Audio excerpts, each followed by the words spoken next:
Hey guys, it's Birago 2020, and guess what? Coingecko has actually just launched, has just published their quarterly reports. I read through it, and I just want to give a brief summary of what I think and what I've seen and what I've read in the report for those who doesn't have the time to actually read the entire report. But I do suggest that you actually check out the report itself, because I think there's a lot of things in the report that will help you to understand a bit more about what's happening in the blockchain space, not only in Asia, but across the world, across globally, because it looks like, it seems like the market is turning into a bullish market again, which is a good thing, right? But do check out the report. Here's my quick review. So Coingecko quarterly report, I mean, if you have not read it, I think this is just a quick summary. I mean, if you're going down, of course, there's a table of contents. I mean, you have founder notes, market dynamics, Mimblewimble, NFT Gecko, initial exchange offering, Cosmos, and a few other things that is included in this report. It's a very comprehensive report which keeps you informed as to what's happening in the blockchain space over the past quarter, right? And I mean, of course, the first thing that we'd look at would be on the market dynamics, which you can see that according to Coingecko, there is a 16.23% up on market cap, which is a good thing. Looks like the bulls are coming again. This report identifies some of the possibilities as to what's happening in the market, that and also which coins are currently bullish right now. If you look at it, Litecoin seems to be soaring high, and EOS is just there and it's actually climbing up. The rest of the tokens seems to be pretty stable in terms of Bitcoin, Ethereum, but we all know that based on versus the USD, we've seen a rise of Bitcoin in terms of price going up over the past quarter, which is a good thing. You know, I love looking at this kind of market. Bitcoin itself is up 11%, which is a lot comparing to what price is actually moving at right now. Based on the reports, you will be able to also see over the past few quarters of comparison with other coins at which position it was. Then you can give it's a quick overview as to what's moving up. Are you holding those coins or are you not holding those coins? So it is something to actually good to look at and analyze, if you, especially if you are doing a lot of trading in the markets, right? And Mimblewimble is January highlights. In all honesty, I do not really understand or fully understand how the privacy protocol actually works.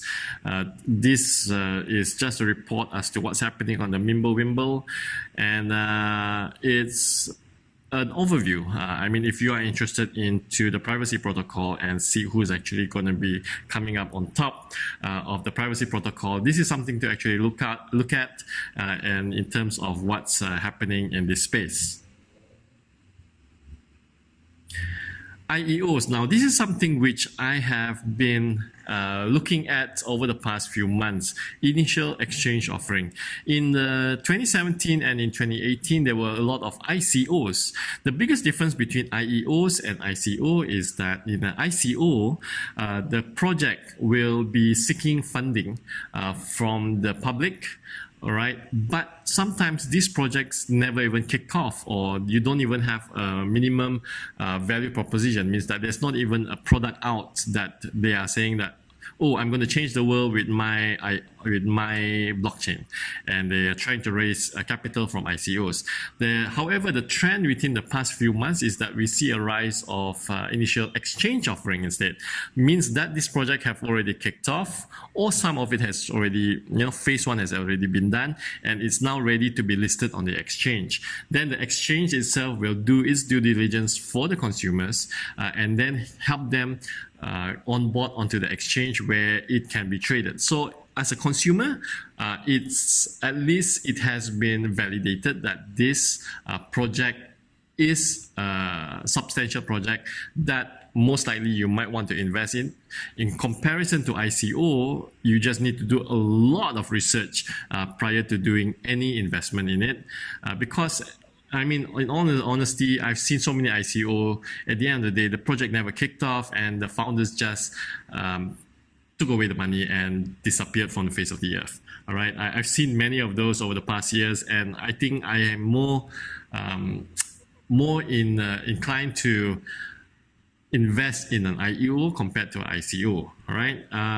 Binance Launchpad is a platform where these projects can actually utilize Binance and access to thousands or even millions of users who are already using Binance, and get them to actually, once it's listed, the IEO is listed on the Binance itself, they will have access to everyone, and people can just invest directly in their projects over there. Now, Cosmos is something which is new, and I'm just reading about it through Coingecko's report. I think it is something which is quite interesting, actually.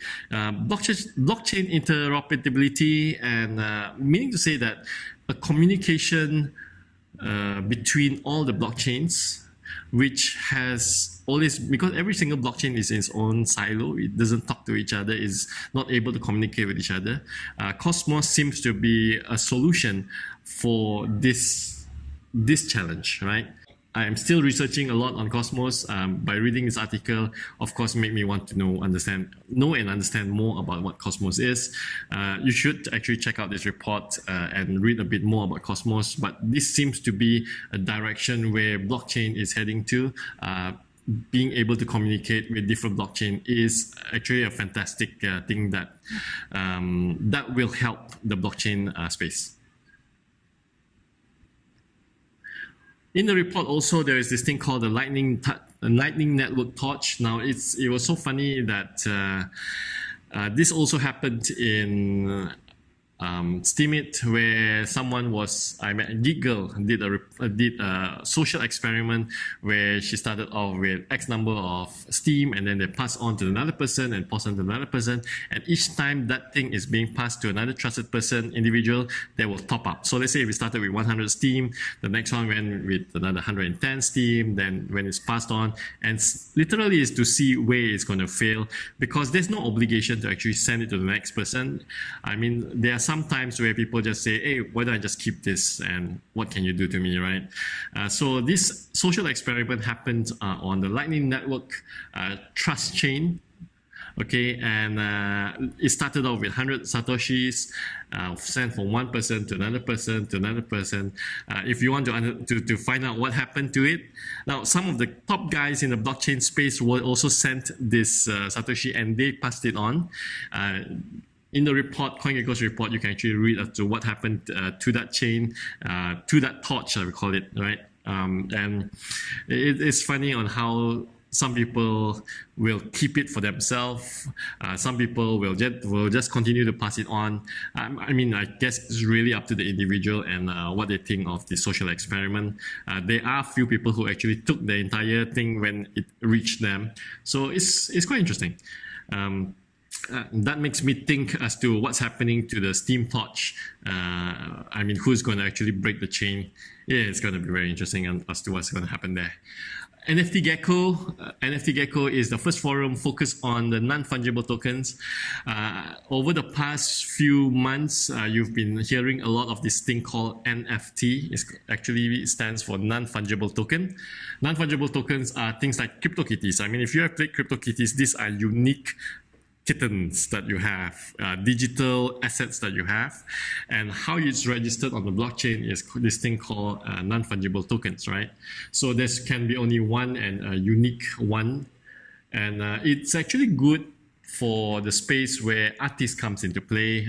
Every artist have their own drawing, digital art, and they want to make it unique. They can actually put that into the NFT. So Coingecko actually launched this nftgecko.com. It's a forum based on NFTs, and something to look forward to. I mean, something for you to actually read, and perhaps you want to join the forum as well. Maybe you go to nftgecko.com and actually join the forum and see what's happening down there. Now, dApp.com actually provided a comprehensive report as to the number of dApps currently in the market. There is a lot, and it's growing. However, the things that I've seen is that most of these apps, well, we call it dApps, decentralized apps, right?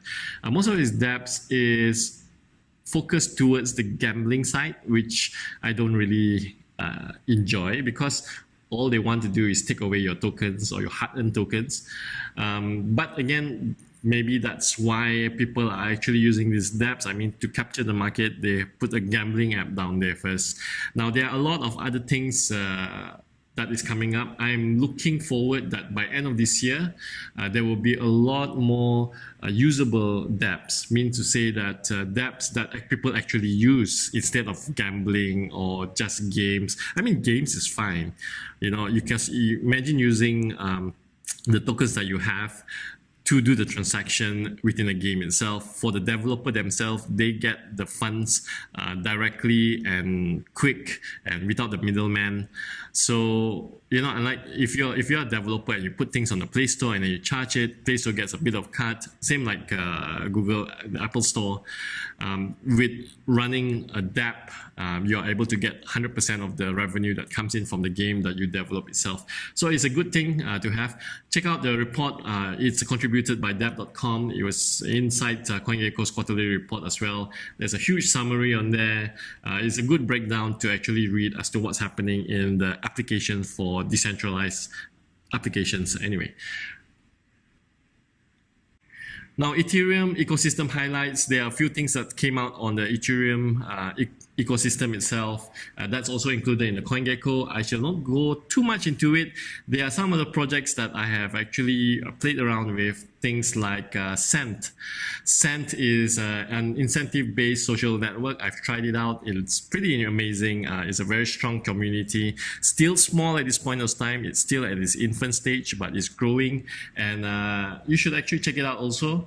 There are other things in the report by Coingecko in terms of other projects on the Ethereum ecosystem itself. You got to actually read the reports. And that's about it. That's towards the end. I hope you like this quick overview as to what's contained in the Coingecko quarterly report for the Q1. It's a very interesting report, and looking forward for the next one. All right, second quarter is already coming up, and it's just going to be it's just around the corner. Yeah. All right. Cheers, this has been Rocker 2020. Over and out.